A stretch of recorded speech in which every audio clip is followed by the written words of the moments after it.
Who is the birthday party for? Hi, Yusuf. What are you doing? Hi, Henny. I'm hanging up the streamers for my sister Nisma's party. Can you help me? Sure. What can I do, cousin?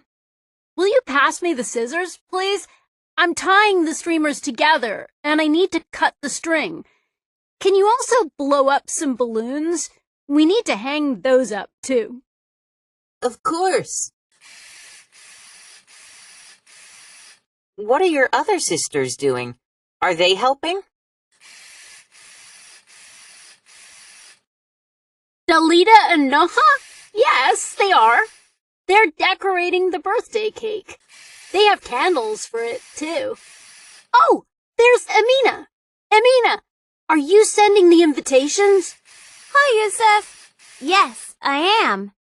But I'm sending everyone email invitations. Good idea. How many people are coming? I'm not sure yet, but I wrote RSVP on the invitations. That means everyone has to let me know if they're coming. Who's choosing the music? Dalida is going to make a playlist on her phone. She made one for my party, and it was really great. That's right. It was really good. We can ask her to make it after she finishes the cake. And we need to find an adult to let off the fireworks in the yard when it gets dark. Yes, Nisma loves them. I know. I'll ask my dad to do it.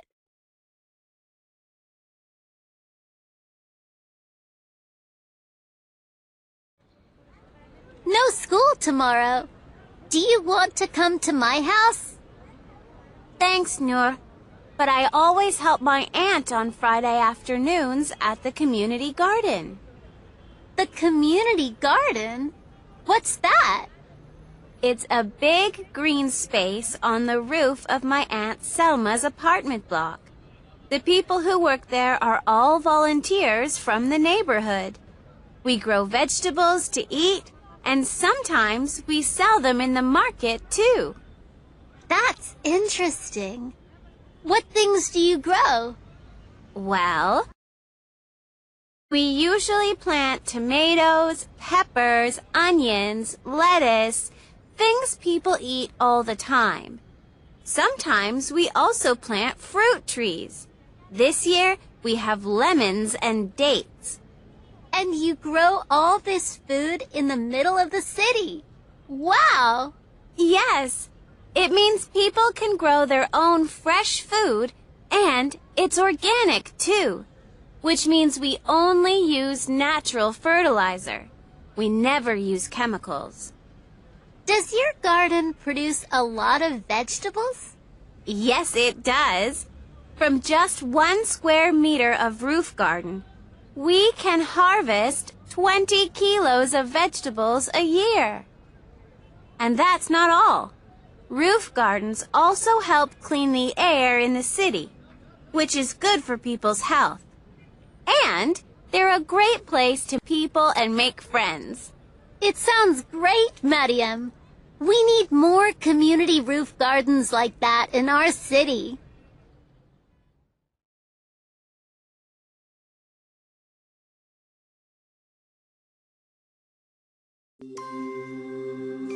The Selfish Giant. In a village, there lives a giant who has a wonderful garden. In his garden, there are tall trees, beautiful flowers, and soft green grass. There are colorful birds singing in the trees and bees on the plants. Every afternoon, on their way home from school, the local children come to play in the giant's garden. The lovely garden always makes the children happy. But the selfish giant doesn't want to share his garden. So one day, he builds a big wall around it. Now, the children never come there to play. The days pass, and the garden is always empty and silent. Slowly, the green grass turns brown. The leaves fall from the trees. Then, snow covers the garden and all the birds fly away. Spring arrives in the village, but in the giant's garden, it is still winter. Everything is under the snow. The giant doesn't understand. Usually, his garden is beautiful in spring. What is wrong? Then, one morning, he wakes up and hears a lovely sound. A little bluebird is singing in a tree outside. Then, the giant hears another sweet sound. Children laughing. He looks out of the window and sees that the children have come back through a hole in the garden wall. Now, they are sitting in the trees. The leaves on the trees are green again, and flowers are opening around them. The giant feels so happy to see his garden grow again. But in one corner of the garden, it is still winter. The giant sees a tiny boy standing there. He's too small to climb up into the tree. Suddenly, the giant understands everything. "Now I know why the spring didn't come," he says, "because I was selfish about my garden." He goes out and helps the little boy climb up into the tree. Suddenly, all the leaves on the tree open, and the birds fly up into its branches and start to sing. "When you're not selfish," the giant says, "good things happen."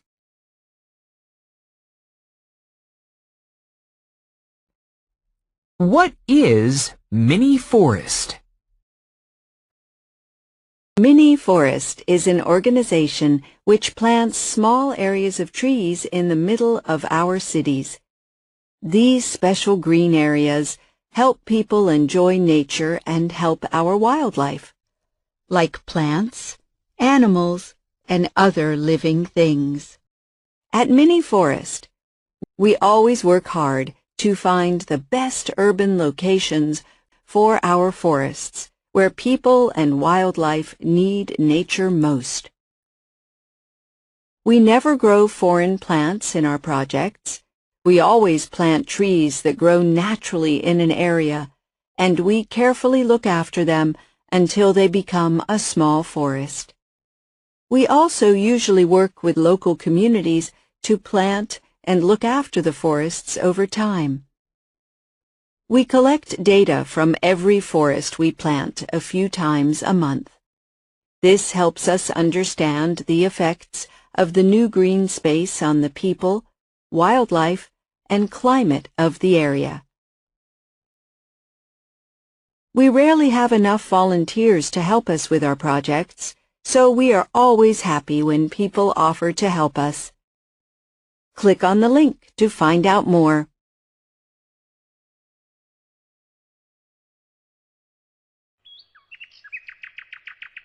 Who is in Hare's house? It's a sunny day, and Hare lies in the grass. Suddenly, her stomach makes a loud noise. Hare remembers the carrots in her kitchen. She's hungry. Hare runs back home, but when she gets to her door, she stops.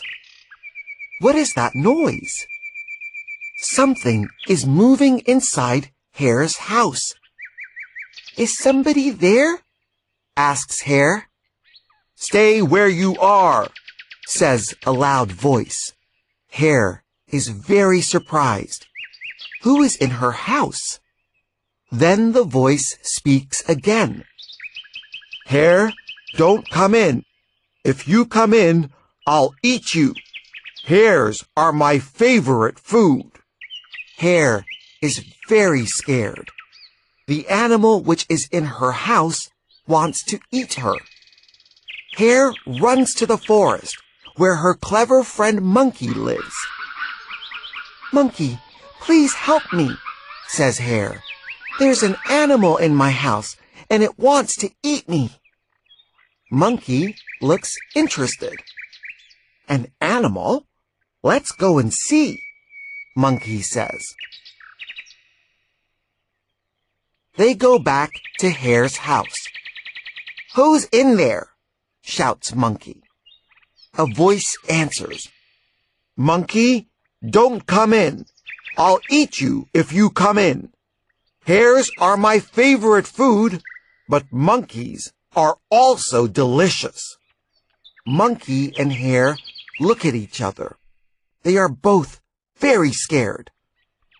They run to the lake where their friend Elephant lives.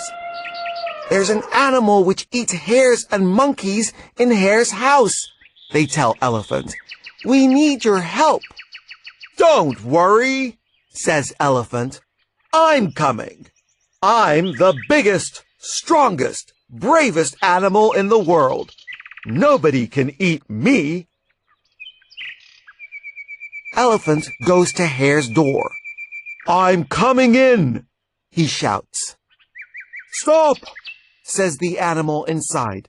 I'm hungry and I love to eat.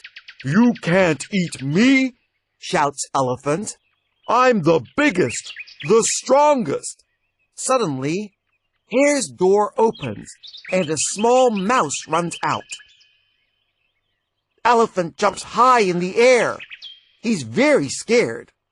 For as everybody knows, elephants are afraid of mice. Help! A mouse! A mouse! Cries Elephant, and he quickly runs away. Mouse looks at Hare and Monkey. I'm sorry, she says. Are you angry? Hare and Monkey start to laugh. No, we're not angry, they say. Elephant's face was so funny. They all laugh again. Then Hare goes inside to finally eat her carrots.